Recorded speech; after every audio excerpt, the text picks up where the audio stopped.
शरीर से आत्मा की यात्रा।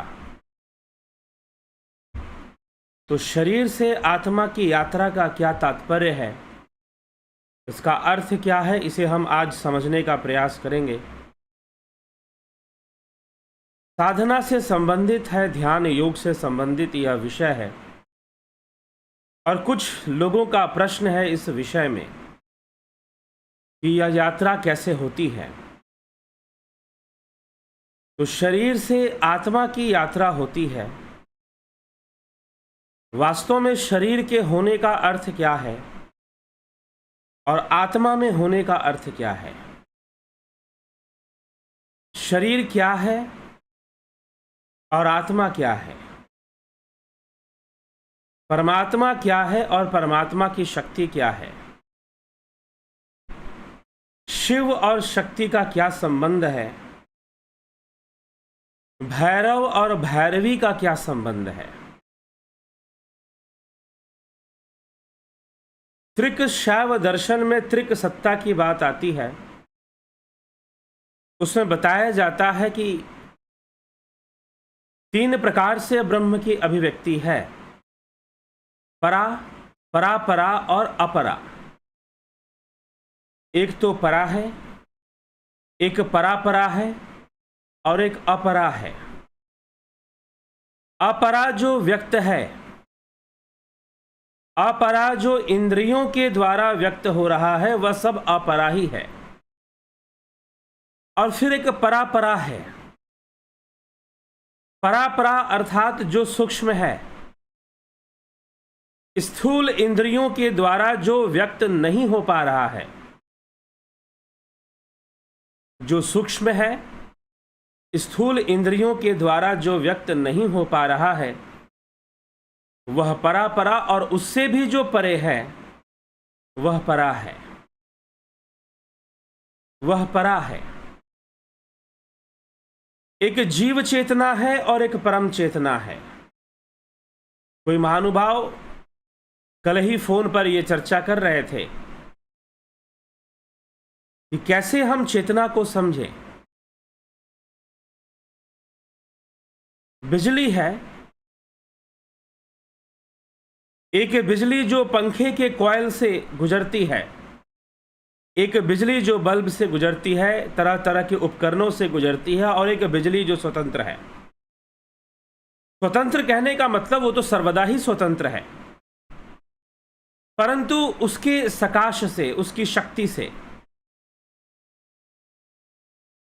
शिव और शिव की शक्ति, ये दोनों अलग अलग नहीं है। जैसे समुद्र और समुद्र की लहरें, जल और जल की लहरें, अग्नि और अग्नि की लपटें, सूर्य और सूर्य की किरणें, ये अलग अलग नहीं हैं। ये सभी एक ही तत्व हैं।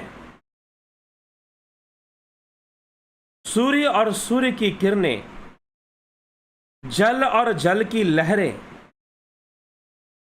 अग्नि और अग्नि की लपटें, ये सभी एक ही तत्व हैं, ये अलग अलग नहीं हैं।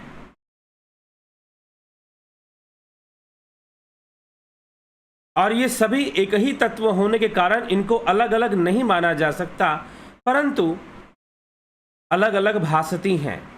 जिसके द्वारा? इंद्रियों के द्वारा।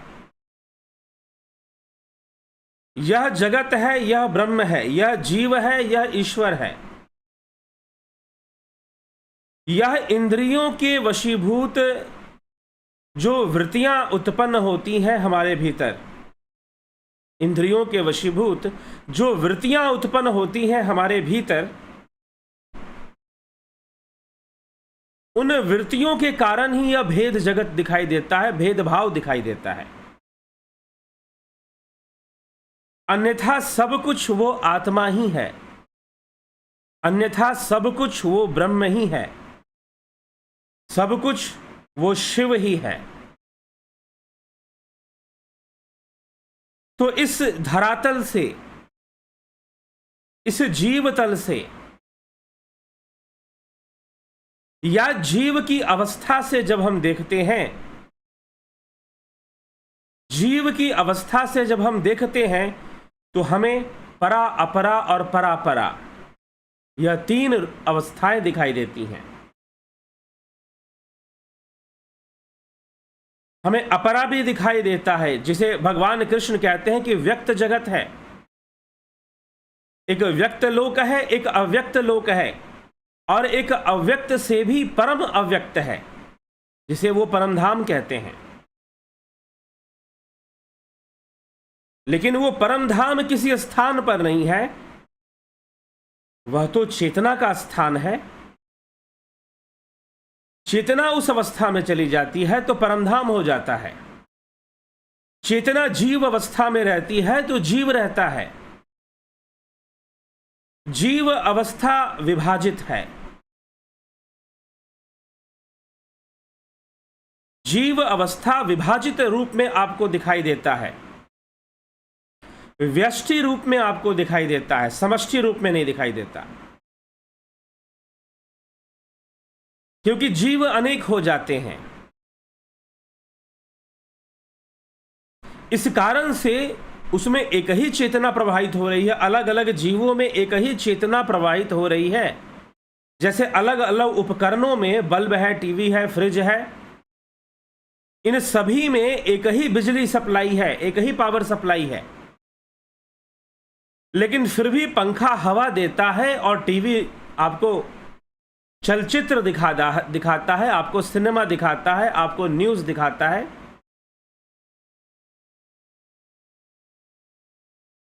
अलग अलग ही व्यवहार करते हैं। ये बिजली तो वही है फिर भी।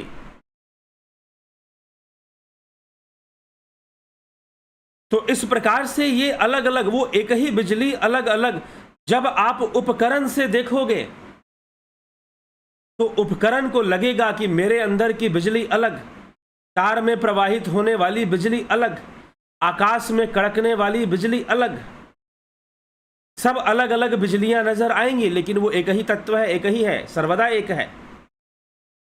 वैसे ही जीव के स्तर से जब आप देखते हो, क्योंकि यहां हम सब जीव बनकर ही तो देखते हैं, जब हम जीव बनकर देखते हैं तो हमें व्यक्त, अव्यक्त और परम अव्यक्त नजर आएगा कि भाई इसके परे भी है, और ऐसा भी है, वैसा भी है। एक इंद्रिय जगत है, एक सूक्ष्म इंद्रिय जगत है, एक स्थूल इंद्रिय जगत है, एक सूक्ष्म इंद्रिय जगत है। यह जो इंद्रिय जगत है, यह स्थूल इंद्रिय जगत है, जहां पर हम ये व्याख्यान सुन रहे हैं। एक सूक्ष्म इंद्रिय जगत है। सूक्ष्म इंद्रिय जगत जो स्थूल इंद्रियों से परे, जो हिरण्य गर्भ लोक है, सूक्ष्म लोक है, वह इससे परे है। जो मन का लोक है, मानस लोक है जो, तो उस लोक में वो सूक्ष्म लोक, जिसे पुर्यष्टक कहा, सूक्ष्म शरीर को वेदांत शास्त्रों ने, वो जो सूक्ष्म लोक है जो स्थूल इंद्रियों से परे है, और उसके भी परे, उसके भी परे क्या है? तो परम धाम जो महाअव्यक्त है, जो परम अव्यक्त है, उसे कहा गया परम धाम। वही आत्मा है, वही आनंद स्वरूप है, वही परमानंद है, वही परम धाम है। वो जीव की पूर्णता है। वहां जीव पूर्ण हो जाता है, वहां समष्टि को प्राप्त हो जाता है, व्यष्टि को खत्म कर देता है। अभी जितनी भी अनुभूतियां हैं वो व्यष्टि जनक अनुभूतियां हैं, व्यष्टि जनित, डिफरेंशिएटेड एंड इंटीग्रेटेड। वास्तव में सब कुछ इंटीग्रेटेड ही है।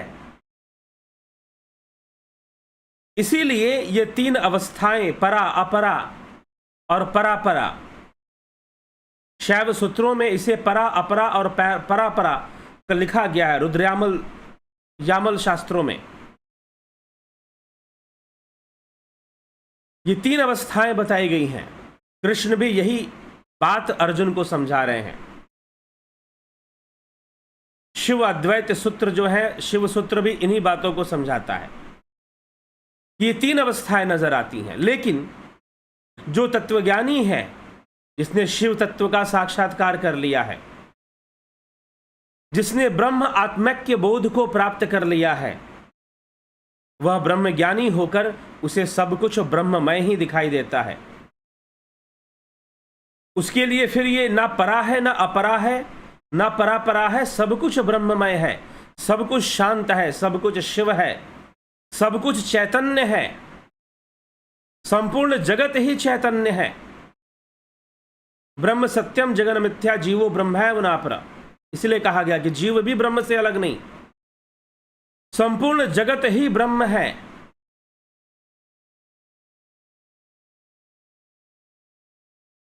संपूर्ण जगत ही चैतन्य है। वो ऐसी अवस्था में प्राप्त हो जाता है तो जीव अपनी पूर्णता को प्राप्त होता है, उस आनंद को प्राप्त करके। फिर ऐसे साधक के लिए ना कोई मोक्ष है, ना कोई बंधन है, ना ही उसे मोक्ष की प्राप्ति की आवश्यकता है, ना ही किसी बंधन की मुक्ति, क्योंकि ज्ञान से उसका बंधन खंडित हो चुका है। उसने अपनी ध्यान योग की अनुभूतियों से, साधना की अनुभूति से जान लिया है कि मेरा वास्तविक स्वरूप तो बिल्कुल शांत है, आनंदमयी है, शिव रूप है। मनोबुद्धि अहंकार चित्तानि नाहम शिवोहम शिवोहम शिवोहम शिवोहम, न श्रोत्रे न जिह्वे न च घ्राण नेत्रे शिवोहम शिवोहम शिवोहम शिवोहम। ना मैं मन, ना मैं बुद्धि, ना मैं चित्त, ना मैं अहंकार, इन सब से परे मैं तो शिव हूं। ना मैं इंद्रियां हूं, ना मैं श्रोत्र, ना जीवा, न घ्राण, ना नेत्र, न नासिका। मैं इन पंच इंद्रियों से, पंच तत्वों से परे, अंतःकरण चतुष्टय से परे, मित्रु और शत्रुता से परे, गुरु और शिष्य से परे, साधक और सिद्ध से परे, इन सभी अवस्थाओं से परे मैं तो शुद्ध शिव हूं। शिवोहम शिवोहम शिवोहम शिवोहम, ऐसे कहा गया। वह शिव ही आत्मा है, वही पुरुष है। शिव और शक्ति में कोई भेद नहीं है, इसी प्रकार से पुरुष और प्रकृति में भी कोई भेद नहीं है। पुरुष और प्रकृति में भी इसी प्रकार से भेद नहीं है, जैसे शिव और शक्ति में कोई भेद नहीं है, लेकिन भेद दिखाई देता है जीव जगत में। भेद दिखाई देता है जीव की अवस्था में। जब जीव की अवस्था से देखोगे तो भेद ही दिखाई देगा, लगेगा कि दो चीजें हैं, पुरुष और प्रकृति। है वो एक ही चीज, बस उसका प्रतिबिंबित रूप, उसका जो शक्ति रूप है, उसे हम शक्ति कहते हैं, उसे हम स्पंदन कहते हैं। वह सब एक वाइब्रेशन के रूप में है। संपूर्ण सृष्टि, संपूर्ण संसार एक वाइब्रेशन है।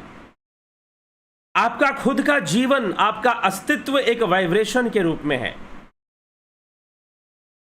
आपका खुद लाइफ जो है एक वेव फॉर्म में है। लेकिन इस सब से परे जो शून्य है, जहां कोई वेव नहीं है, जहां कोई स्पंदन नहीं है, जहां कोई तरंग नहीं है, वहां पहुंचना है। एक विचार आती है, चली जाती है, फिर दूसरा विचार आता है। एक विचार के आने और दूसरे विचार के आने में एक छोटा सा अवकाश है। हम श्वास लेते हैं, श्वास छोड़ते हैं, लेने और छोड़ने के बीच एक अवकाश है, एक शून्य है। प्राण और अपान के बीच में एक अवकाश है, एक शून्य है। उस शून्य की धारणा करना सीखो। अगर शांत होना है, परमानंद का अनुभव करना है, तो उस शून्य की धारणा करना सीखो।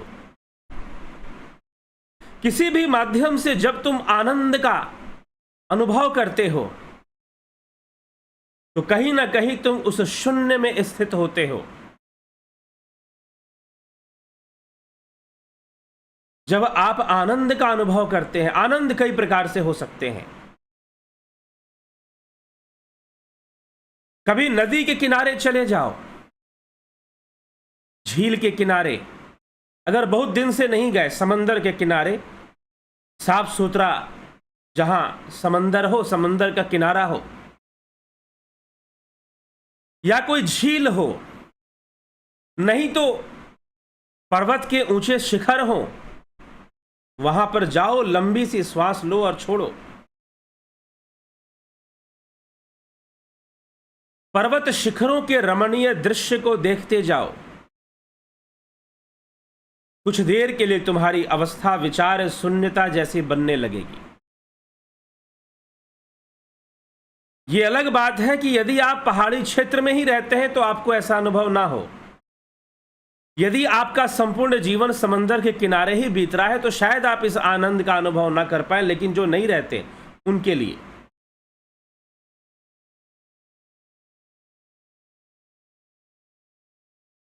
एक बार एक शांति का अनुभव होगा, जैसे तुम विचार शून्य हो रहे हो। इसी प्रकार कई बार हम जब खेलते हैं, कूदते हैं, हम गेम कर रहे होते, वी एंजॉय।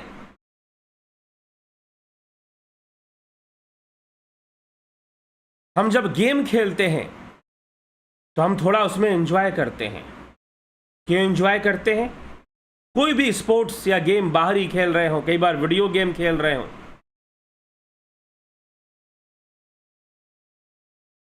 क्योंकि जिस वस्तु में हमें आनंद आ रहा है हम उसकी धारणा कर लेते हैं और बाकी सभी चीजों का बाद कर देते हैं। हम रोक देते हैं, हम थोड़ा सा खाली हो जाते हैं, हम एक आनंद का अनुभव करते हैं। आप नशा करते हो, शराब पी लेते हो, कोई नशा करते हो, थोड़ी देर के लिए, थोड़ी देर के लिए, क्षणिक भर के लिए तुम बहुत सारे विचारों और बहुत सारे चिंतन को रोक देते हो। जो लोग ओवर थिंकिंग में चले जाते हैं, जिनका ब्रेन ओवर थिंकिंग में चला जाता है, डॉक्टर्स क्या करेंगे? साइकेट्रिस्ट के पास जाओगे, वो आपको दे देंगे ट्रैंक्विलाइजर्स, बोलेंगे आपको स्किज़ोफ्रेनिया हो गया है, डिप्रेशन हो गया है, हाइपरटेंशन हो गया है, आपके दिमाग को डल कर देगा। जब तक दवा का असर होगा डल हो जाएगा, ज़्यादा सोचोगे नहीं। लेकिन उन दवाइयों की आदत लग गई तो फिर एक नशे का काम करती हैं, वो भी ड्रग हो जाती हैं, ड्रग की तरह। लेकिन ये नशा आपको कमजोर करता है, आपको एक झूठे आनंद की अवस्था में ले जा रहा है, लेकिन वो मिथ्या है। हालांकि आनंद की अवस्था बन रही है। क्यों बन रही है? क्योंकि आप शांत हो रहे हैं, आप स्थिर हो रहे हैं, इसलिए आनंद की अवस्था बन रही है।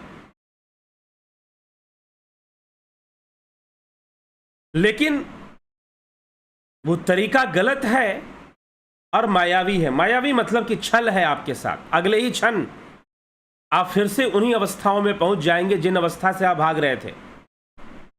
अगले ही क्षण आपका मन फिर से उन्हीं अवस्थाओं में चला जाएगा। आप आनंद में नहीं रह पाएंगे। तो वास्तव में आनंद हमारे भीतर है, किसी वस्तु में नहीं है। आनंद का स्रोत और आनंद का खजाना, परमानंद का जो खजाना है, हमारी चेतना स्वयं है। हमारी चेतना ही हमारा स्वरूप है और वही आनंद स्वरूप है। हम स्वयं चेतना रूप में परमानंद स्वरूप हैं। हमारा अपना स्वरूप ही आनंद रूप है। हमारा अपना स्वरूप ही आनंद रूप है। हम सभी आनंद स्वरूप है, लेकिन हम अपने स्वरूप तक नहीं पहुंच रहे। कहीं कहीं कुछ कुछ कारणों से, कुछ कुछ सांसारिक कारणों से, जहां पर हमारा यह शरीर संतुष्टि महसूस करता है, आहार, निद्रा, भय, मैथुन, मुख्य रूप से ये 4 महावृत्तियां हैं। आप जब भी इनको करते हैं तो आप एक शून्यता में जाते हैं। जब आप भय मुक्त होते हैं, जब आप निद्रा में चले जाते हैं, जब आप मैथुन क्रिया से जुड़ जाते हैं, या जब आप भोजन कर लेते हैं, खाना खा लेते हैं। अब देखो, आप बहुत भूखे हैं, आपको बहुत तरह के विचार आएंगे, लेकिन जैसे ही भोजन कर लोगे आपको लगेगा कि भाई कुछ संतुष्टि मिली है, कुछ शांति मिली है। वो शांति आपके चेहरे, आपके व्यवहार में भी झलकना शुरू कर देगा। यह कहीं ना कहीं शारीरिक पूर्णता है, लेकिन शरीर कभी पूर्ण नहीं होता। यह भ्रम मात्र है, भ्रम मात्र है। संपूर्ण संसार रोटी रोटी ही तो चिल्लाता है।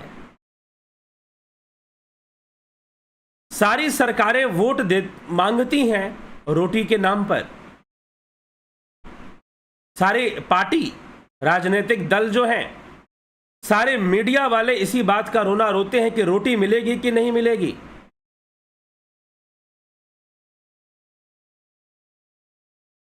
सरकार भूखा मार देगी क्या? एक दूसरे के ऊपर दोषारोपण करते हैं, लेकिन फिर भी जीव बंधन में ही रहता है। रोटी खा खा कर भी किसी के पास इतना है कि वो उसको कम ही नहीं पड़ता, किसी के पास नहीं है। दुखी दोनों हैं। ऐसा नहीं कि जिसका पेट भर रहा है वो दुखी ना हो रहा हो। दुखी होने के अनेकों कारण हैं जिससे कि वो दुखी हो जाएगा।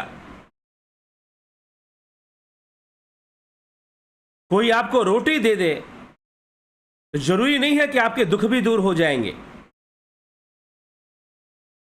बस पेट भर जाएगा। लेकिन दूसरे अन्य दुख हैं जो शायद रोटी से भी ज्यादा बढ़कर हो, ऐसा भी हो सकता है। तो शरीर एक साधन तो है, लेकिन शरीर अपूर्ण है। शरीर नश्वर है, अंततः इसे विलीन हो जाना है। पंचभूतों में ही इसे भस्म हो जाना है।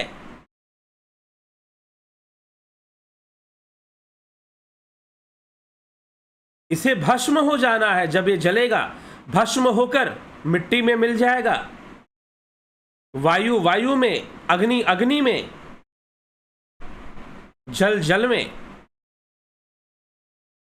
सब समाप्त हो जाएगा जब इसका लय होगा। लेकिन जीव तो फिर भी रहेगा, जीव तो फिर भी रहेगा। यह शरीर, या मनुष्य का शरीर, इसे साधन कहा गया। बड़े भाग मानुष तन पावा, गोस्वामी तुलसीदास जी इसे रामचरितमानस में लिखते हैं। बड़े भाग मानुष तन पावा, सुर दुर्लभ सद ग्रंथ ही गावा। साधन धाम मोक्ष करी द्वारा, पाई न जही परलोक सवारा। बड़े भाग्य से मनुष्य का जीवन प्राप्त होता है। बड़े भाग्य मानुष तन पावा। सुर दुर्लभ, देवताओं को भी अत्यंत दुर्लभ है। देवताओं को भी अत्यंत दुर्लभ है, क्योंकि इस मनुष्य शरीर की विशेषता है। इसे क्राउन ऑफ क्रिएशन कहा जाता है, सृष्टि का सिरमौर, क्योंकि इस मनुष्य शरीर की विशेषता है इसकी ध्यान शक्ति, इसका योग बल और इसकी संकल्प शक्ति। मानव तन के माध्यम से योग संभव है, अव्यक्त की यात्रा संभव है, आत्मा की यात्रा संभव है। तो इस शरीर का संपूर्ण सदुपयोग मात्र योग में है। इस शरीर का संपूर्ण सदुपयोग मात्र और मात्र योग में है। भोग तो स्वाभाविक क्रिया है, शरीर है तो भोग है। जो अन्न का सेवन करेगा वो भोग करेगा किसी ना किसी रूप में। शरीर है तो भोग भी है और शरीर का रोग भी है। लेकिन अभी भी भोग में भी दो प्रकार के भोग है। भोग का मतलब कुछ और मत समझ लीजिएगा। भोग का अर्थ सुख का भोग और दुख का भोग दोनों ही है। अब सुख के भी भोग हैं और दुख के भी भोग हैं। दुख का भोग अशांति के कारण है। सुख का भोग जब हमें शरीर की आवश्यकताएं पूरी हो जाती हैं तो शरीर के स्तर पर हम सुखी अनुभव करते हैं, शांत अनुभव करते हैं शरीर के स्तर पर होने से, लेकिन अगले ही क्षण शरीर दोबारा मांगता है। जब से पैदा हुए तब से खाए जा रहे हैं, लेकिन मन कहां भरता है और ना पेट भरता है। शरीर चलता रहता है, अंततः यह नष्ट भी हो जाता है, परंतु इसका नष्ट होना निश्चय ही सत्य है और अवश्यम है, अवश्यम भावी है। निश्चय ही हो जाएगा, अवश्य ही हो जाएगा नष्ट, परंतु जब तक है यह एक साधन भी है। इसीलिए कहा गया बड़े भाग्य मानुष तन पावा, सुर दुर्लभ सदग्रंथ ही गावा। सारे ग्रंथ कहते हैं देवताओं को भी दुर्लभ है यह मनुष्य जीवन। देवता भी मनुष्य जीवन की याचना करते हैं कि उन्हें भी मनुष्य जीवन प्राप्त हो जाए, ताकि वो योग मार्गी बनकर ऋषियों जैसा सामर्थ्य प्राप्त कर सके। क्योंकि देवताओं के अंदर ऋषियों के समान सामर्थ्य नहीं होता, योगियों के समान उनके पास शक्ति नहीं होती, वो योगियों वाला सामर्थ्य प्राप्त कर सके।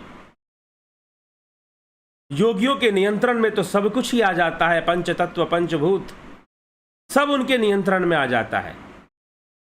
तो योगियों वाला सामर्थ्य उनके अंदर आ सके, इसलिए वो इसकी भी याचना करते हैं।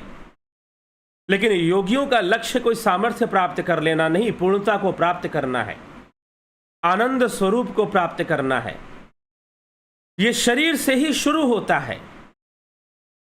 प्रारंभ में वृत्तियां ही साधन बनती हैं, यद्यपि वह परम सत्य, वह शिव वृत्तियों से परे है, शून्य में है। एक वृत्ति आती है विचार के रूप में, एक विचार आया गया, दूसरा विचार आया। एक विचार और दूसरे विचार के बीच में जो अवकाश है, जो गैप है, एक श्वास ली गई और छोड़ी गई, उनके बीच जो शून्य है, प्राण और अपान के बीच में जो अवकाश है, उसकी धारणा करनी है, उसकी वृद्धि करनी है। वो शुद्ध चेतना का अनुभव करवा देगी आपको, वो शुद्ध चेतना का अनुभव करवा देगी। कभी कभी आप उस गैप में अपने आप स्थित हो जाते हैं और आनंद की अनुभूति करते हैं। उस स्थिति में आप अपने आप चले जाते हैं और आनंद की अनुभूति कर लेते हैं, लेकिन आपको उसका रहस्य नहीं पता। वास्तव में संसार के किसी भी विषय में आनंद नहीं है। आनंद हमारे भीतर है। भोजन में भी आनंद नहीं, निद्रा में भी आनंद नहीं, मैथुन में भी आनंद नहीं। आनंद आपके भीतर है, बस वह कभी कभी कुछ क्रियाओं में प्रकट होता है। अगर योगी क्या करते हैं कि उस आनंद को अपने भीतर प्राप्त करना सीख जाते हैं, उस अवस्था तक, उस अवस्था में रहना सीख जाते हैं, तो उन्हें बाहरी किसी भी माध्यम की आवश्यकता नहीं पड़ती कि उससे वो आनंदित हों। नहीं तो मनुष्य क्षण भर के सुख के लिए बहुत कुछ करता है, क्षण भर के सुख के लिए बहुत खर्च करता है, क्षण भर के सुख के लिए अनेकों खतरे मोल लेता है और धन के पीछे भी भागता है। इसीलिए शरीर से ही यात्रा शुरू होती है, इसमें संशय नहीं है। शरीर से ही चलना है, साधना करते हुए आगे बढ़ना है। वृत्तियों से ही प्रारंभ होगा, लेकिन वृत्ति शून्यता तक पहुंचना है।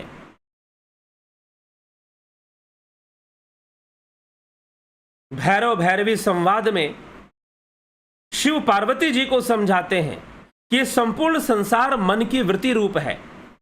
मन की वृत्तियों के कारण ही संसार दिखाई दे रहा है, और जैसी मन की वृत्तियां हैं वैसा ही संसार दिखाई देता है। किसी को नरक के समान दिखाई देता है तो किसी को स्वर्ग के समान दिखाई देता है, किसी को नरक के समान तो किसी को स्वर्ग के समान दिखाई देता है।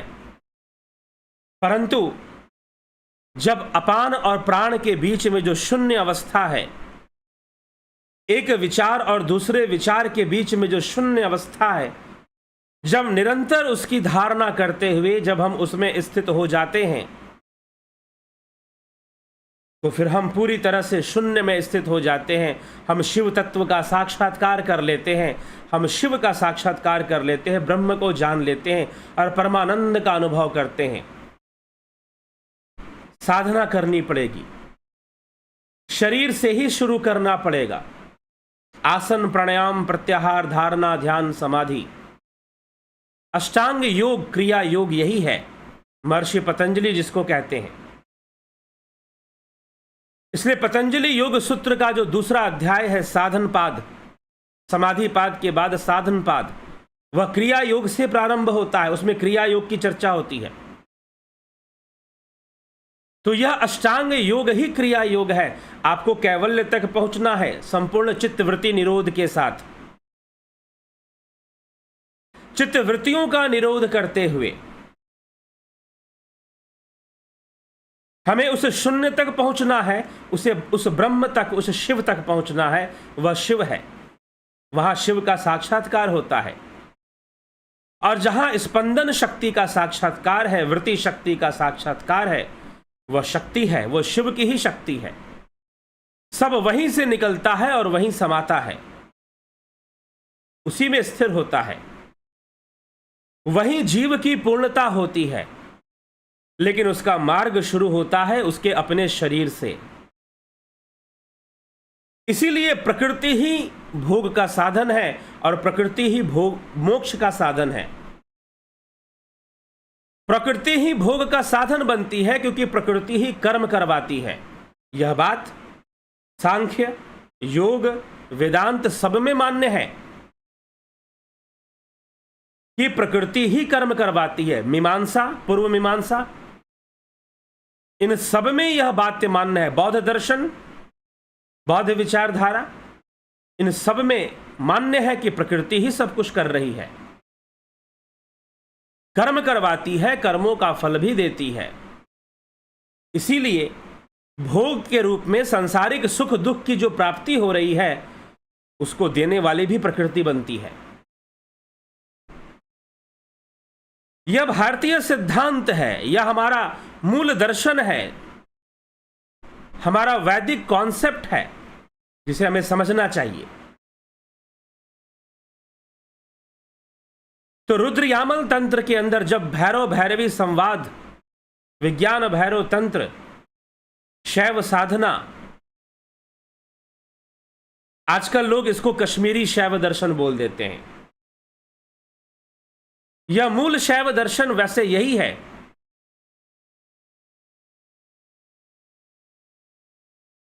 तो ऐसी अवस्था तक पहुंचना, यही योग सूत्र का वर्णन है, यही अद्वैत वेदांत का वर्णन है। उस अवस्था तक पहुंचना जहां शून्य है,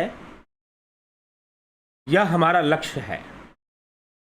लेकिन प्रारंभ शरीर से होगा। शरीर से चलकर प्राण तक पहुंचोगे, प्राण से मन पहुंचोगे, मन से बुद्धि और बुद्धि से आत्मा की यात्रा होती है। इसी को विवेक चूड़ामणि और उपनिषदों में, तैत्तरीय उपनिषद में, ऐतरेय उपनिषद में इसको पंच कोशों के माध्यम से समझाया गया है। अन्नमय कोश यह स्थूल शरीर है। तुम्हारी पहली साधना होगी कि तुम स्थिर होकर बैठो, अपने शरीर को बिठाओ। शरीर की वृत्तियों को पहले शांत करो, बाकी वृत्तियों पे जाने की जरूरत नहीं है। शरीर की वृत्तियों को पहले शांत करो। जब तुम शरीर की वृत्तियों को शांत करने लगोगे तो पाओगे शरीर में तो चंचलता है। ध्यान करने बैठोगे तो कभी इधर ध्यान जाता है, कभी उधर ध्यान जाता है, कभी शरीर में ध्यान लग जाता है। तो फिर तुम शरीर के स्तर से ऊपर उठो, थोड़ा सा प्राणायाम पर आ जाओ, प्राणों की प्राणमय कोश में आ जाओ और प्राणायाम करो, यौगिक क्रियाएं करो। जब तुम प्राणायाम करोगे तो प्राणमय कोश का अनुभव करोगे। वहां पर तुम्हें प्राणिक स्पंदन, जो प्राणों का स्पंदन है, उसका अनुभव होगा। पूरे शरीर में एक वाइब्रेशन महसूस होगा। शरीर से हटकर भी वाइब्रेशन महसूस होगा, एक ऑरा का अनुभव होना शुरू हो जाएगा, प्राणिक सत्ता का अनुभव होना शुरू हो जाएगा। और फिर प्राण से जब ऊपर उठोगे तो पता चलेगा यह तो सब मन से चल रहा है। तो मन के स्तर पे जाओगे तो विचारों का द्वंद्व आएगा, वृत्तियां आएंगी, साधक के ऊपर जैसे विचारों का तूफान हावी हो जाता है। कई लोगों ने ध्यान योग का कोर्स किया, कुछ लोग कहते हैं कि हमें ऐसे उतने विचार नहीं आते, लेकिन जैसे ही ध्यान में बैठते हैं तो अनेकों विचार आने शुरू हो जाते हैं, अनेकों विचार आने शुरू हो जाते हैं। तो मनोमय कोश में स्थिति बन जाती है, मनोमय कोश हमारे ऊपर हावी हो जाता है और संस्कार, अनेकों वृत्तियां, अनेकों विचार, जिन विचारों को हम सोचते भी नहीं, हमारे बचपन के कई दृश्य जिन्हें हम सोचते भी नहीं भूल चुके हों, वो भी याद आ जाएं साधना करते समय। कई बार मन इस प्रकार से आक्रमण करता है, विचारों का आक्रमण ऐसे होता है जैसे किसी मधुमक्खी के छत्ते को छेड़ दिया गया हो।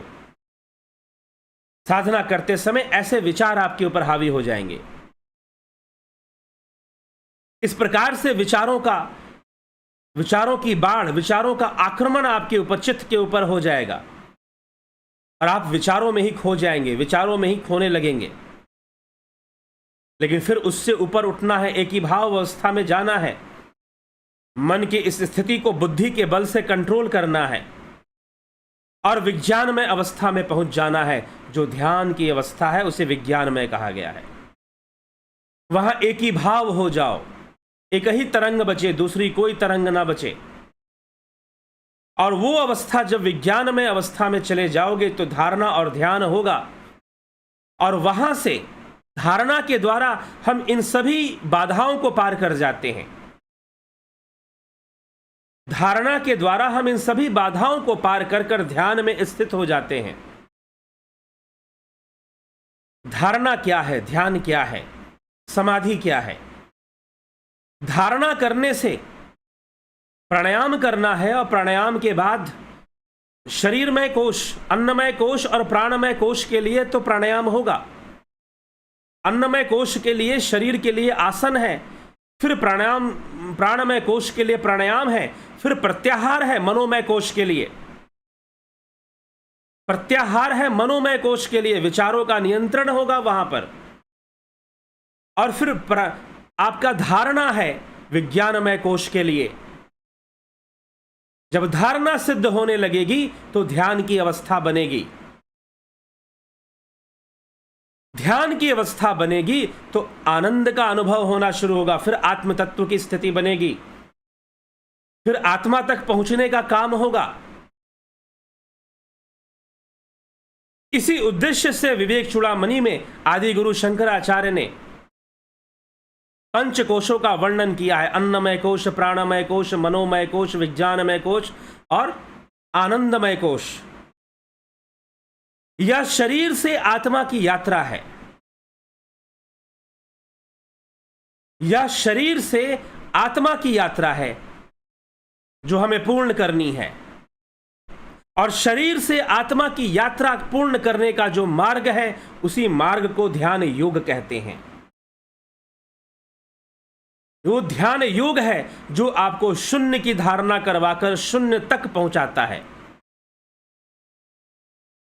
और आनंद की अनुभूति करवाता है। वास्तविक वैराग्य वहां पर आता है जब शून्य का अनुभव होता है।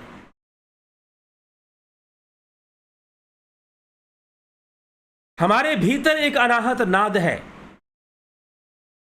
योगी जो योग मार्ग पर आगे बढ़ रहे हैं और बढ़ चुके हैं थोड़ा, वो एक अनाहत नाद को सुनाई देते हैं। वो सबके भीतर है, सुनने की बात है। जब उस नाद साधना की सिद्धि होने लगेगी, जब वो नाद साधना में मन लीन होने लगेगा, पहले तो वो सिर्फ सुनाई देता है, उसमें लय नहीं हो पाता, उसमें लीनता नहीं आती। सुनाई बहुत लोगों को देता है लेकिन उसमें लय नहीं हो पाता, उसमें लीनता नहीं आती है कि उसमें उस नाद में लीन कैसे हुआ जाए। बस सुनाई देता है। लेकिन एक अवस्था आती है कि उसमें लीन होना संभव हो जाता है, और जैसी लय होता है जीव तो शून्यता आ जाएगी, सारी वृत्तियां शांत हो जाएंगी, ध्यान सिद्ध हो जाएगा, धारणा ध्यान समाधि की अवस्था बनने लगेगी। शून्य अवस्था, जहां वृत्तियों की शून्यता आ जाएगी वहां समाधि हो जाएगी। वो अवस्था पूर्णता की अवस्था होगी, वो आनंद की अवस्था होगी, परमानंद की अवस्था। लगेगा कि बस यही तो चाहिए। फिर संसार में जो बहुत कुछ है कि हमें ये प्राप्त करना है, वो प्राप्त करना है, हमें ऐसा करना है, हमें वैसा करना है, फिर एक अलग भाव भी उठेगा कि क्यों इतना कुछ प्राप्त करना है। ऐसा नहीं कि सांसारिक कर्म खत्म हो जाएंगे, सांसारिक दायित्व खत्म हो जाएंगे, रहेंगे, उसकी पूर्ति भी होगी। फिर भी अभी तक वो उसकी शून्य अवस्था सिद्ध नहीं हुई, उसने अनुभव किया है, समाधि का अवस्था का एक झलक उसे मिली है, और वो एक झलक पर्याप्त है संसार के सारे मायने बदल देने में। योगानंद परमहंस कहते थे, उस परमानंद की एक बूंद भी अगर मिल गई, उस परमानंद की एक बूंद भी तुमने अनुभव कर लिया, तो संसार के सारे मायने बदल जाएंगे, जीवन के सारे मायने बदल जाएंगे। तो क्या बदल जाएंगे भाई? हम क्या हो जाएंगे फिर? वही रहोगे, बस तुम्हारी समझ बदल जाएगी। क्या रोटी नहीं खाएंगे? खाओगे, लेकिन रोटी खाने में समझ बदल जाएगी। क्या संसार को भोगोगे नहीं? भोगोगे, फिर भी भोगों में तुम्हारी आसक्ति नहीं हो पाएगी, क्योंकि बार बार तुम्हारा ध्यान जाएगा कि मैंने ऐसा अनुभव किया है, मैंने उस परमानंद की एक बूंद का अनुभव किया है। बार बार ध्यान वहां पर जाएगा। संसार के सारे भोग फिर भी भोग लोगे, लेकिन फिर भी वो भोग में तुम्हें उसी आनंद का ख्याल रहेगा। वो भोग भी तुम्हें अब सताएंगे नहीं, तुम्हें विवश नहीं करेंगे कि तुम दूसरों को दुखी कर कर स्वयं को सुखी करने की कल्पना करो। नहीं, संसार के सारे मायने, जीवन के सारे अर्थ ही बदल जाएंगे यदि तुमने एक बूंद भी उस परमानंद का अनुभव कर लिया। योगानंद परमहंस ऐसा कहा करते थे। तो कैसे उस शून्य के आनंद तक पहुंचा जाए? कैसे आनंदमय कोश में स्थित हुआ जाए? आदि गुरु शंकराचार्य कहते हैं, यह शरीर प्राणमय कोश पे आधारित है, निर्भर है, और प्राणमय कोश मनोमय कोश पे निर्भर है, मनोमय कोश विज्ञानमय कोश पे निर्भर है, और विज्ञानमय कोश आनंदमय कोश पे निर्भर है। तो आदि शंकराचार्य के शिष्य ने पूछा कि गुरुदेव, ये आनंदमय कोश किस पर निर्भर है? तो उन्होंने कहा कि आनंदमय कोश किसी पर भी निर्भर नहीं है। आनंदमय कोश स्वयं ही आत्म स्वरूप है, वही आत्मा का स्वरूप है, वो स्वयं पर ही निर्भर है, वो स्वयंभू है। आनंदमय कोश स्वयंभू है, वो किसी पे निर्भर नहीं है आगे। तो उस आनंदमय कोश की यात्रा कैसे करोगे? वहां तक कैसे पहुंचोगे? यह ध्यान योग का मार्ग है। लोग पूछ रहे थे कि ध्यान योग के बारे में बताइए, क्रिया योग के बारे में बताइए। उपनिषदों ने ध्यान योग शब्द का प्रयोग किया है। पतंजलि योग सूत्र में क्रिया योग शब्द का प्रयोग है। साधना पाद के प्रथम सूत्र में ही क्रिया योग को परिभाषित किया है महर्षि पतंजलि ने।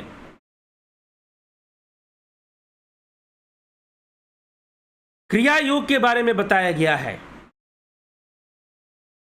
सब एक ही है। तो ध्यान योग का जो कोर्स होता है, कोई महानुभाव पूछ रहे थे कि आप मुझे थोड़े समय में बता दीजिए कि ये ध्यान योग का कोर्स क्या होता है जो आप करवाते हैं। यह शून्य की यात्रा है। यह ध्यान योग का कोर्स उस अवकाश में स्थित होने की प्रक्रिया है। यह ध्यान योग का कोर्स अन्नमय कोश से आनंदमय कोश की यात्रा है। आप ध्यान योग सीखना चाहते हैं, करना चाहते हैं, परम शांति का अनुभव करना चाहते हैं, स्थिरता का अनुभव करना चाहते हैं, शून्यता का अनुभव करना चाहते हैं, शून्यता की धारणा करना चाहते हैं। शून्य की धारणा, जब तक शून्य तक पहुंचोगे नहीं तो शून्य की धारणा कैसे करोगे? पहले वह शून्य प्रतिबिंबित होगा, पहले विचार शांत होंगे, वृत्तियां शांत होंगी। ध्यान करने से, धारणा करने से, वृत्ति धारणा करने से अन्य वृत्तियों का निरोध हो जाएगा। अंत में तुम शून्य तक पहुंचोगे। कैसे? प्राण और अपान के बीच जो शून्य है वहां तक पहुंचना है। स्टेप वाइज स्टेप, शरीर से लेकर आसन प्राणायाम से लेकर साधो, अपनी नाड़ियों को शुद्ध करो। शरीर से लेकर उस आत्मा तक की यात्रा कैसे होगी? शरीर से लेकर उस शून्य तक की यात्रा कैसे होगी? उसके लिए यह ध्यान योग का कोर्स है। मन शांत कैसे होगा? मन स्थिर कैसे होगा? यह कैसे समझ में आएगा कि जीवन के आनंद के लिए हम स्वयं ही अपने ऊपर निर्भर हैं। हम स्वयं ही अपने ऊपर निर्भर हैं और हम आनंद प्राप्त कर सकते हैं अपने भीतर ही, कहीं बाहर से नहीं।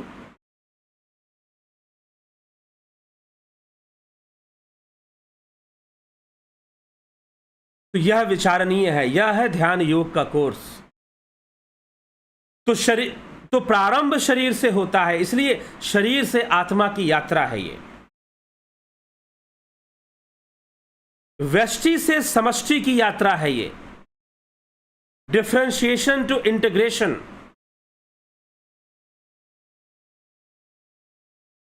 विषमता से समता की यात्रा है। विषमता से समता की यात्रा है ये। ठीक? जीव से ब्रह्म की यात्रा है ये। प्रकृति से पुरुष की यात्रा है ये। शक्ति से शिव की यात्रा है। यही ध्यान योग का कोर्स है। ध्यान योग एक मार्ग है जो हमें ब्रह्म ज्ञान, आत्मज्ञान, आत्म स्थिति तक ले जाती है, ब्रह्म आत्मैक्य बोध तक ले जाती है, शून्य की धारणा और शून्य की स्थिति तक ले जाती है। यह ध्यान योग का कोर्स चलता है। जो आप पूछ रहे थे कि ध्यान योग के कोर्स में क्या सिखाया जाता है, तो सबसे पहले अपने शरीर और प्राणों को साधिए, जो कि पहली बार में, पहले भाग में सिखाया जाता है। उसे गाइडेड मेडिटेशन भी कहते हैं हम। दूसरे भाग में शून्य तक पहुंचने की यात्रा, प्रणव साधना सिखाया जाता है। प्रणव के माध्यम से शून्य की यात्रा होती है। प्रणव ही ईश्वर है। ईश्वर का वाचक और स्वयं ईश्वर प्रणव को माना गया है। प्रणव ही साधन बन जाता है उस शून्य तक पहुंचने के लिए। प्रणव साधना होती है। फिर अतीन्द्रिय साधना होती है, जहां साधक नाद सुनता है, अनाहत नाद, बिना बजावे निस्दिन बाजे, घंटा शंख नगाड़ी रे, बहरा सुन सुन मस्त होता है, तन की सुधी बिशारी रे।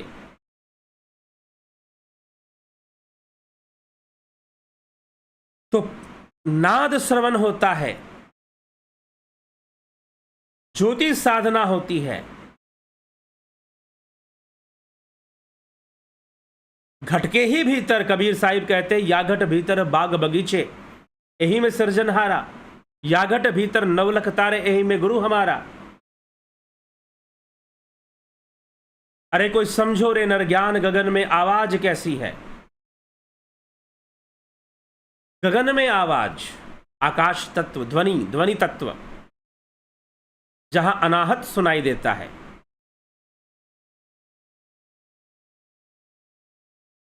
मार्ग है, एक मार्ग है, एक रास्ता है। चेतना है, चेतना का साक्षात्कार होता है, रास्ते मिलते हैं, साधन मिलता है, घट में ही दर्शन होता है। जैसे अर्जुन कहता है कि दिव्य सूर्य सहस्रस्य, हजारों सूर्य प्रकट हो गए हूं, मैं ऐसा ज्योति दर्शन कर रहा हूं।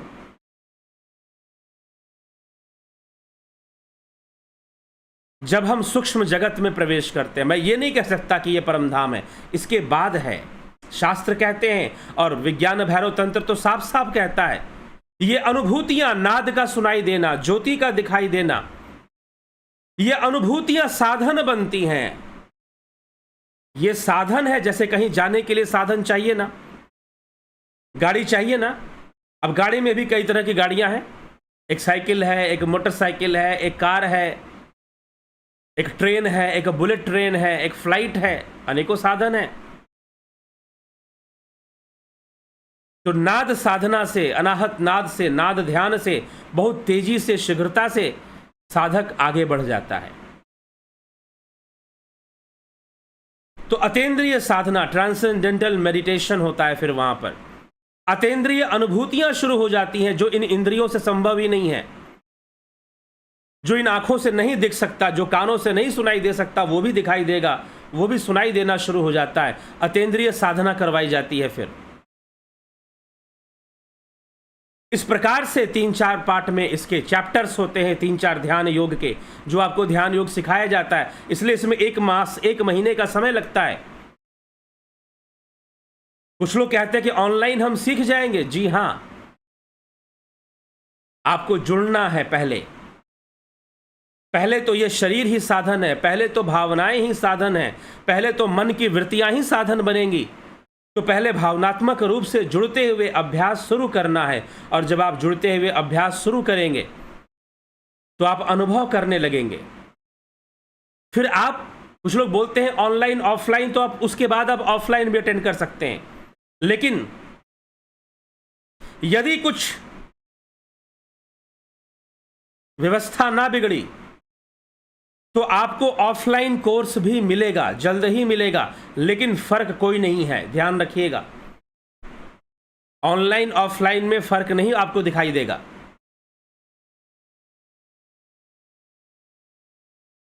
ऑनलाइन करने के बाद भी आप ऑफलाइन के लिए आ सकते हैं। जल्द ही ऑफलाइन कार्यक्रम की व्यवस्था पे लगे हुए हैं। यदि किसी तरह की बाधा ना आई, लॉकडाउन, कोरोना, इन सब की कोई बाधा नहीं आई, तो ऑनलाइन ऑफलाइन प्रोग्राम भी होगा, ऑफलाइन कार्यक्रम भी होगा। ठीक है। तो इसीलिए ध्यान योग की साधना आप करना चाहते हैं, ध्यान योग की साधना आप करना चाहते हैं, ध्यान योग के मार्ग को प्राप्त करना चाहते हैं, तो ऑनलाइन कोर्स ज्वाइन कीजिए और अद्भुत अनुभूतियों को आप प्राप्त करेंगे। और कई लोगों ने ऑनलाइन कर बहुत लाभ उठाया है,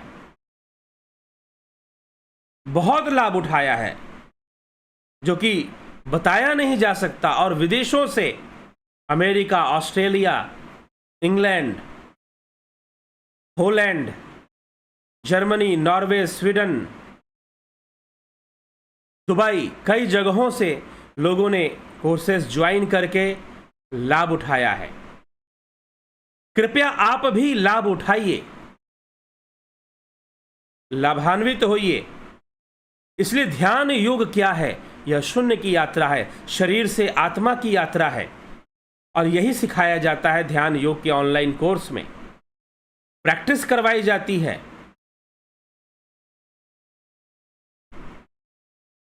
ऑनलाइन मीटिंग्स के माध्यम से, ऑनलाइन क्लासेस के माध्यम से, वीडियोस के माध्यम से। सारा कोर्स वीडियो और ऑनलाइन क्लास में है, टेक्स्ट में कोर्स नहीं होता, ध्यान रखिएगा। ये जो कोर्स आपको मिलता है ध्यान योग कोर्स में, आपको पढ़ने के लिए कोई कुछ नहीं दिया जाता। पढ़ने का क्या करना है, आप यहां पर सुनते ही हो। सीधा आपको प्रैक्टिस पर लाया जाता है, थ्योरेटिकल बातें वहां नहीं होती हैं ध्यान योग कोर्स में। थोड़ी सी बात समझाते हुए सीधा प्रैक्टिस शुरू कर दी जाती है। जिन लोगों ने भी किया है वो जानते हैं, थ्योरी में टाइम वेस्ट नहीं होता, वहां सीधा अभ्यास शुरू होता है। हाँ, अभ्यास के पूर्व अभ्यास कैसे करना चाहिए उसके बारे में थ्योरी दी जाती है, लेकिन अभ्यास शुरू होता है। आपको अभ्यास के प्रैक्टिस वीडियोस मिलते हैं और ऑनलाइन क्लास होती है, लाइव सेशंस होते हैं। उन लाइव सेशंस में भी आपके डाउट्स क्लियर किए जाते हैं और फिर आपको कैसे बैठना है, कैसे आपको करना है, कैसे ध्यान लगाना है कि आप गहराई में उतर सके, डीप मेडिटेशन हो सके, वो सारी चीजें बताई जाती हैं। इसीलिए हमें ध्यान योग कोर्स ज्वाइन करके इसका लाभ उठाना चाहिए। यह ध्यान योग कोर्स है, यह शरीर से आत्मा की यात्रा है। शुरुआत शरीर के स्तर से ही तो होगा ना, वहां तक पहुंचना है। तो इसीलिए प्राकृतिक चिकित्सा, नेचुरोपैथी का कोर्स, ताकि आप भोजन कैसा करना चाहिए हमें, किस प्रकार हम शरीर को विजातीय द्रव्यों से मुक्त रखें, फॉरेन एलिमेंट से, टॉक्सिक से फ्री रखें, जहर ना बने शरीर में, टॉक्सिक चीजें हमारे बॉडी में ना डेवलप हों, उनकी निकासी होती रहे, उनका एग्जिट होता रहे, और कैसा भोजन करें कि शरीर ठीक रहे। इन सभी चीजों को, उद्देश्य को लेकर प्राकृतिक चिकित्सा की क्रियाएं सिखाई जाती हैं। उसमें भी लगभग आपको 1 महीने का कोर्स है, लगभग 28 वीडियोस उसमें प्राप्त होते हैं, 27-28 वीडियोस।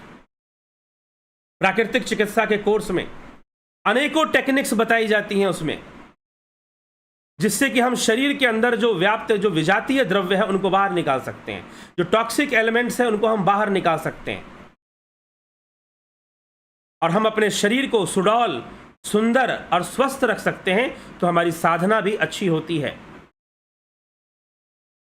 प्रारंभिक अवस्था में इसकी आवश्यकता पड़ती है। जो सिद्ध योगी हैं उनका शरीर से कोई मतलब नहीं, शरीर शुद्ध है, अशुद्ध है, पवित्र है, अपवित्र है, भोगमय है, रोगमय है, दुखमय है, कोई फर्क नहीं पड़ता।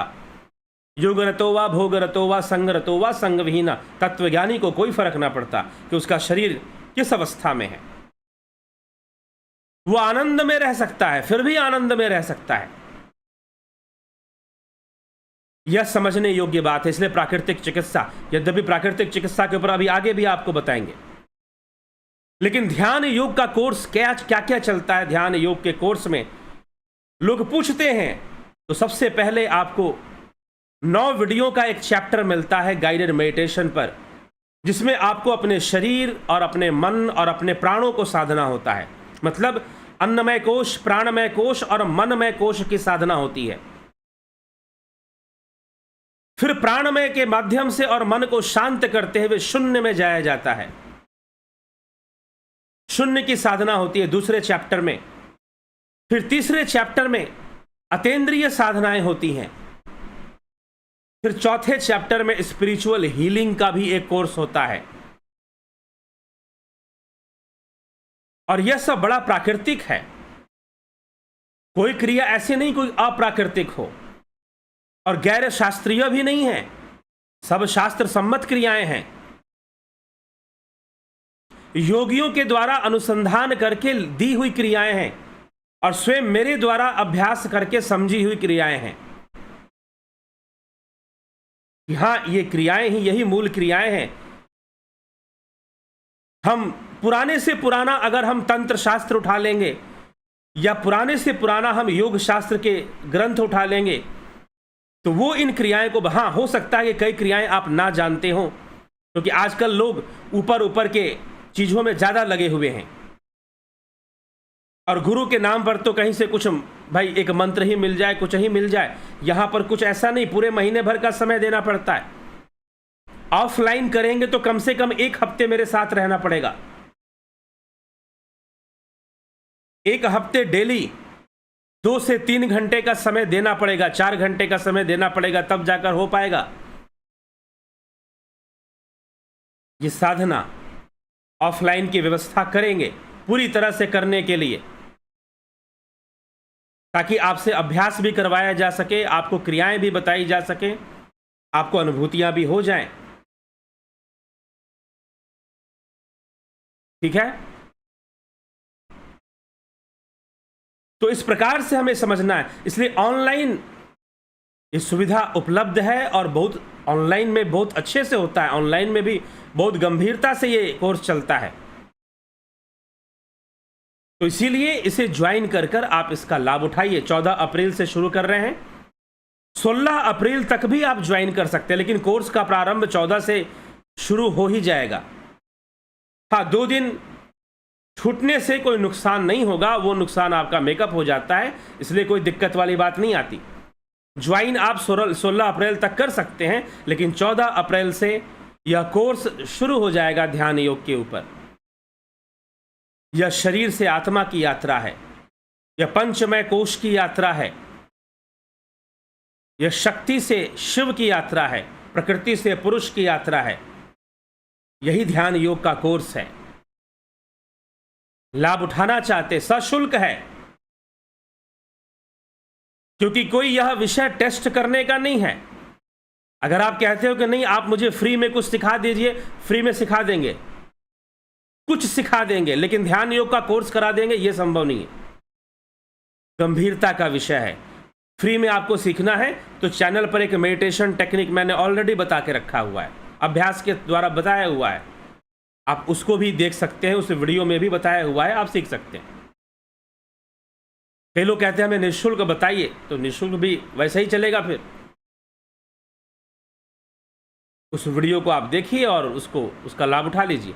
लेकिन ध्यान योग का जो कोर्स है, वह कोर्स उनके लिए है जो वास्तव में वृत्तियों से परेशान है, अपने आप को शांत करना चाहते हैं, या जिनके अंदर एक सच्ची जिज्ञासा है कि मुझे जानना है, मुझे सत्य को जानना है, मुझे ईश्वर को जानना है, मुझे परम तत्व तक पहुंचना है। जिनके अंदर एक सच्ची जिज्ञासा पैदा हो गई है, यह कोर्स उनके लिए है। देखने के लिए नहीं कि थोड़ा सा इधर देख लिया, थोड़ा सा उधर देख लिया, थोड़ा इधर झांक लिया, थोड़ा उधर झांक लिया, जी नहीं,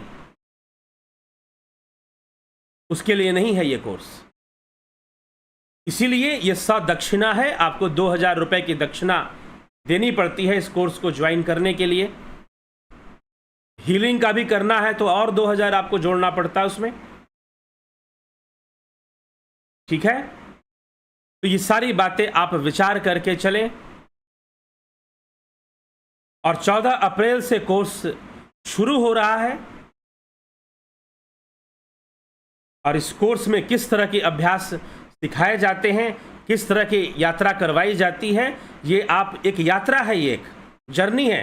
कई लोगों ने ज्वाइन किया, वो कहते हैं कि हमको तो ऐसा ही लगा कि जैसे कि हम कहीं से थे और कहीं पे आ गए। एक जर्नी हो गई, चेतना की यात्रा है ये।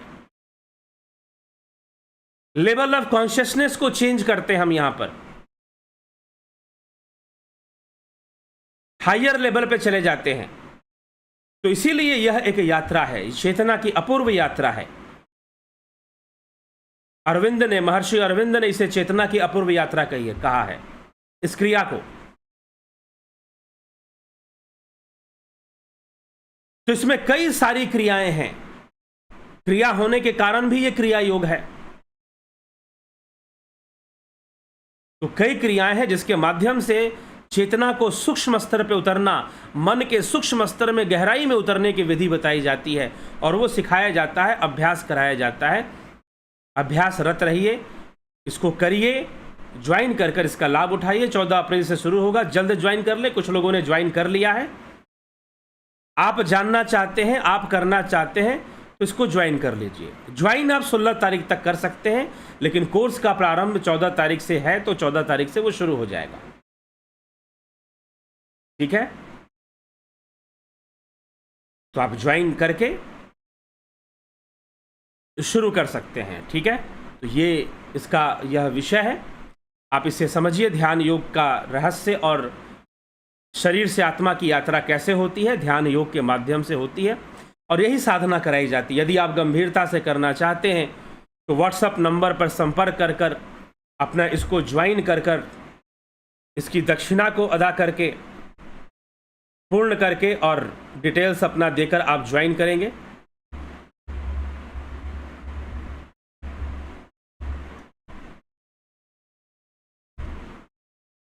ठीक है, तो व्हाट्सएप मैसेज या टेलीग्राम करके भी आप इस नंबर पर, जो नंबर मैं अभी देने जा रहा हूं, इस पर आप कांटेक्ट कर कर ज्वाइन कर लेंगे और ज्वाइन कर कर ये पूरा कोर्स कर लेंगे। यहां तक कि कई लोग ऐसे हैं जिन्होंने पूरा कोर्स रिपीट किया है। उन्होंने कहा कि कोर्स मैंने किया था तब मैं सीरियसली साधना कर रही थी या कर रहा था, फिर धीरे धीरे थोड़ा सा ढीलापन आ चुका है, तो मैं सोच रहा हूं कि फिर से कोर्स ज्वाइन कर लेता हूं। आपके दिए हुए वीडियोस तो हैं मेरे पास, लेकिन फिर भी मैं कोर्स ज्वाइन कर लेता हूं, थोड़ा सा लाइव सेशन भी मिलेगा और दोबारा से साधना होगी तो अच्छा रहेगा। तो कई लोगों ने रिपीट भी इसको किया है और आप भी इसको करते रहिए। यद्यपि जिन्होंने कोर्स किया है उनके लिए अलग से साधना का फ्री क्लासेस रखी जाती है, उसमें उसका कोई शुल्क नहीं होता। फिर तो वो बाद में भी मिलता है। ध्यान योग बार बार प्रैक्टिस में बुलाया जाता है, आपको बार बार करवाया जाता है। या फिर कहीं कहीं हम जाते हैं, जैसे पीछे अभी मैं मुंबई गया था, तो जितने लोग मिले थे उन सबको फिर से ध्यान में बिठाया था, तो वो ऑफलाइन। जिन्होंने ऑनलाइन कोर्स किया था और मुंबई जाने पे मिले तो उनको ऑफलाइन भी बिठाया मैंने। इस तरह से आना जाना कहीं लगा रहता है, तो वहां पर ऑफलाइन भी हो जाता है फिर। ठीक है, तो इस प्रकार से हमें विचार करते हुए ध्यान योग जो है आप करना चाहते हैं, कोर्स करना चाहते हैं ध्यान योग का, आप करिए, इसको ज्वाइन कीजिए, इसका लाभ उठाइए। तो इसी के साथ मैं अपने विचारों को विराम दूंगा।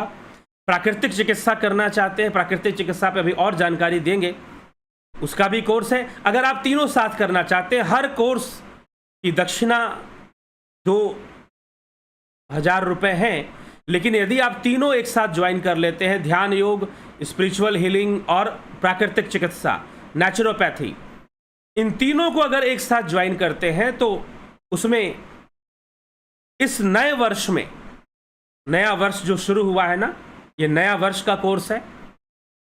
2079 संवत 2079 में हम प्रवेश कर चुके हैं। तो इस नए वर्ष के लिए, चैत्र मास के लिए, इस नए वर्ष में जो है ये कोर्स शुरू हो रहा है, तो उसमें अगर आप तीनों कोर्सेज ज्वाइन करते हैं, किसी भाई ने पूछा कि क्या मुझे कुछ, मैं ज्वाइन करना चाहता हूं तीनों ही, लेकिन मुझे मेरा बजट ज़्यादा बढ़ रहा है, तो 1000 रुपये की छूट रखी गई है। मतलब 5000 रुपये में आप तीनों ज्वाइन कर सकते हैं, क्योंकि तीनों का शुल्क 6000 हो जाएगा, तो 1000 की छूट रखी गई है, आप इसको ज्वाइन कर सकते हैं यदि आप तीनों ही एक साथ करना चाहते हैं। नहीं तो आप सिर्फ कोई भी एक या दो ज्वाइन कर सकते हैं। 2 स्पिरिचुअल हीलिंग की कोर्स स्वतंत्र नहीं है, वो ध्यान योग के साथ है। जो भी उसको ज्वाइन करेगा उसे ध्यान योग करना ही पड़ेगा। ठीक है, तो स्वतंत्र कोर्स नहीं है, स्वतंत्र 2 ही कोर्स है, ध्यान योग और प्राकृतिक चिकित्सा। कई लोग पूछते हैं कोर्सेज के बारे में, महानुभाव कह रहे थे मुझे सिर्फ हीलिंग करना है। जी नहीं, हीलिंग करने के लिए ध्यान योग करना पड़ेगा, बिना ध्यान योग किए हीलिंग नहीं हो पाएगी। तो इसीलिए आपको हीलिंग करने के लिए पहले ध्यान योग का कोर्स करना पड़ेगा, फिर हीलिंग शुरू होगी, फिर हीलिंग का कोर्स होगा। ठीक है, तो इस प्रकार से ये सिस्टम चलता है।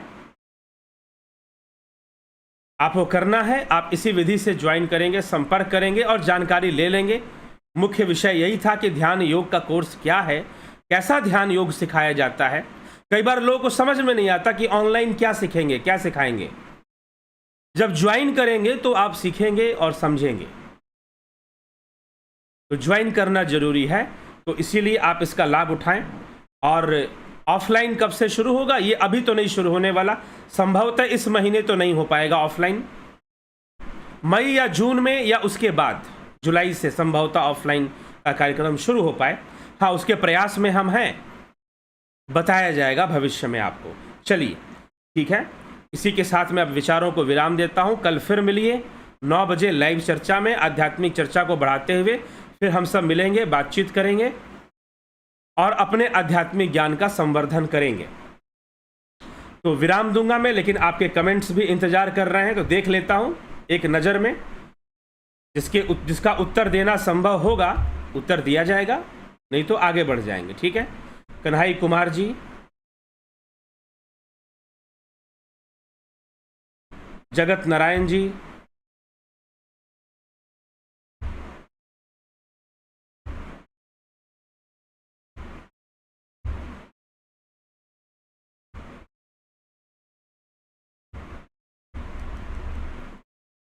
अशोक श्रीवास जी, सोमू जी, अर्जन भाई चौहान जी, अवनी प्रधान जी, उत्कर्ष तिवारी जी, संत कुमार भाटी जी, सविता नायक जी, उषा श्रीवास्तव जी, गोविंद प्रसाद नीमा, राम लखन राजपूत, माधुरी Kolhe, Chandreshwar Pandey, Vinod Kumar Sharma, Rakesh Marathe, Kamlesh Khairmar, Vijay Kumar, Vinod Kumar Sood, Vishnu Chandra Maurya, Jyoti Datta ji, Rooplal Vishwakarma, Satish master ji, Dinesh Solanki, Balwant Singh Gohil, Ram Prakash ji, Shweta Rai Sinha, Ram Vilas ji, Shivam Bhatt, Sushant Das, Babita Dhiman, Ganesh Ambekar, Hare Krishna Hare Krishna Hare Krishna, A K Tyagi ji, Omraj Hembrom, Kashinath ji, Bhikhu Kuchadiya ji, Jalaram Raika, Shweta Kumari ji, Ramesh Peshwani, Rachna R के, गंभीर शाह, रामविलास जी, गौरव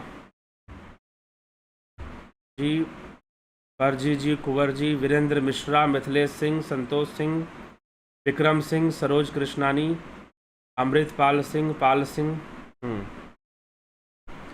गुरु जी, क्या शिव प्राकृतिक रूप पार्वती है और क्या पार्वती के आगे 9 रूप ही जिन्हें 9 दुर्गा कहा गया है? जी हाँ, यही है, सही समझ रहे हैं। ये 9 रूप प्रकृति के ही 9 रूप हैं। आगे इसकी व्याख्या हम किस दिन करेंगे कि किस प्रकार से है। 9 रूप प्रकृति की पूर्णता है, 9 रूप प्रकृति की पूर्णता है। ठीक। संदीप अरोड़ा जी, गोविंद कुमार, शिवो हम मतलब कि हम शिव हैं, हम आत्मा हैं। बिस्लाल बहादुर सिंह जी, योगेंद्र पंडित, एसपी सैनी, अपर्णा सिंह, अमृतपाल सिंह। क्या पुनर्जन्म प्रकृति की वृत्तियों का होता है? जी हाँ, वृत्तियों के कारण ही होता है। पुनर्जन्म व्यक्तिगत अहंकार का होता है? जी हाँ, वृत्तियों का आधार भी अहंकार है। भाव मैं मरूंगा कहीं और शरीर धारण कर लूंगा, क्या सब में मेरी व्यक्तिगत अहंकार का पुनर्जन्म होगा? जब तक शरीर जनित वृत्तियों में आसक्ति है तब तक तो शरीर धारण करना ही पड़ेगा। इसमें सोचने का कोई जरूरत नहीं है कि मैं मरूंगा और शरीर धारण करूंगा। शरीर जनित वृत्तियों में तो आसक्ति है तो शरीर धारण करना पड़ेगा। रजत गुप्ता, अनुसंधान, Raju Pal, spiritual with scientific proof, Pankaj Soni, Sandeep Mishra. शरीर का ही मोह परमात्मा प्राप्ति में बाधा है और कहीं शरीर ही परमात्मा प्राप्ति का साधन है ना। मोह होना अलग बात है, साधन में कभी मोह नहीं होना चाहिए। अगर ट्रेन से जा रहे हो तो ट्रेन में मोह हो जाएगा तो कभी कहीं उतरोगे नहीं, ट्रेन में ही घूमते रह जाओगे। ठीक है। एक स्टेशन पे चढ़ गए गाड़ी में और किसी दूसरे स्टेशन पे उतरना है आपको, जहां की टिकट आपने ली है, लेकिन अगर ट्रेन से ही मोह हो जाएगा तो दिक्कत हो जाएगा। लेकिन वो ट्रेन साधन तो है, और साधन है तो उसकी तंदुरुस्ती जरूरी है ना, इसलिए जरूरी है क्योंकि वो साधन है। ठीक। तो साधन है, उसका मोह नहीं रखना है। संदीप अरोड़ा, गुरुजी यदि प्रकृति स्वयं शक्ति रूपा है तो इसे परमात्मा के सकाश की जरूरत, ये स्वयं ही सकाश है। ये परमात्मा का सकाश ही प्रकृति है। ठीक। उसका सकाश ही प्रकृति है जो इंद्रिय जगत में के रूप में हमें संसार के रूप में दिखाई दे रही है, लेकिन मूल रूप से ये परमात्मा का सकाश ही है। इसे सकाश की जरूरत वाली बात नहीं है।